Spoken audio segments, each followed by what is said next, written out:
Hello. അപ്പം നാട്ടിൽ വന്നിട്ട് ഇന്നാണ് ഞാൻ ആദ്യമായിട്ട് വീട്ടുകാരുടെ കൂടെ ഒന്ന് പുറത്തിറങ്ങുന്നത്. അപ്പയും അനിയനൊന്നും ഇല്ലാത്തതുകൊണ്ട് ഇന്നൊരു ഗേൾസ് ഔട്ടിംഗ് ആയിരുന്നു. പോയത് മറൈൻ ഡ്രൈവിൽ നടക്കുന്ന കൊച്ചിൻ ഫ്ലവർ ഷോയിലേക്ക്. എൻ്റെ അനിയൻ അവിടെ പാർട്ട് ടൈം ആയിട്ട് വർക്ക് ചെയ്യുന്നുണ്ട്. വീട്ടുകാർക്ക് അവൻ 2-3 ഫ്രീ ടിക്കറ്റ് ഒപ്പിച്ചു തന്നു.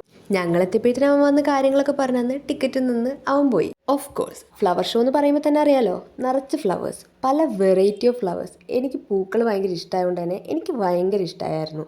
മിഡിൽ ഓഫ് ദി ഡേ ആയതുകൊണ്ട് തന്നെ വെയിലും ചൂടും മാറ്റി വെച്ച് കഴിഞ്ഞാൽ ബാക്കിയെല്ലാം അടിപൊളിയായിരുന്നു. ഓണത്തിന് മാത്രം ശ്രദ്ധിക്കുന്ന ഈ ഓറഞ്ചും മഞ്ഞയും കളറിലെ ജമന്തി പൂവിന് ഇത്രയും കളർ വെറൈറ്റീസ് ഉണ്ടായിരുന്നു ഞാൻ അവിടെ വെച്ചാൽ കാണുന്നത്. ഇതിൻ്റെ പേര് അത് തന്നെയല്ലേ എന്ന് എനിക്ക് നല്ല ഡൗട്ട് ഉണ്ട് കേട്ടോ.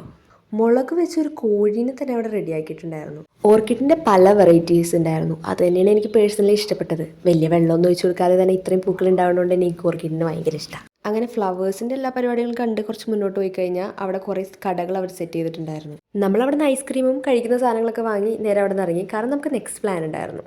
പിന്നെ നമ്മളവിടെ നേരെ ഇറങ്ങി നടന്ന് അടുത്തുള്ള തിയേറ്ററിൽ ഫിലിം കാണാൻ പോയി. മമ്മൂട്ടിയുടെ കളം കാവൽ. ഫിലിം വലിയ കുഴപ്പമൊന്നും ഉണ്ടായിരുന്നില്ല, നമ്മൾ എൻജോയ് ഒക്കെ ചെയ്തു. ബട്ട് കഴിഞ്ഞിറങ്ങിയപ്പോൾ കുറച്ചും കൂടെ ഫാമിലി എൻ്റർടൈനിങ് ആയിട്ടുള്ള എന്തെങ്കിലും കയറായിരുന്നു എന്നൊരു കുറ്റബോധമൊക്കെ ഉണ്ടായിരുന്നു. അങ്ങനെ അവിടെ നേരെ ഇറങ്ങി മറൈൻ ഡ്രൈവിലോട്ട് പോയി. വീട്ടിൽ നിന്ന് ഇറങ്ങുമ്പോൾ തന്നെ ഫ്ലവർ ഷോ കണ്ട് സിനിമ കാണണം, പിന്നെ മറൈൻ ഡ്രൈവിൽ പോകണം. ഓൾറെഡി പ്ലാൻഡ് ആയതുകൊണ്ട് തന്നെ അങ്ങോട്ടും ഇങ്ങോട്ടും ചോദ്യം പറിച്ചിട്ടൊന്നും ഉണ്ടായിരുന്നില്ല.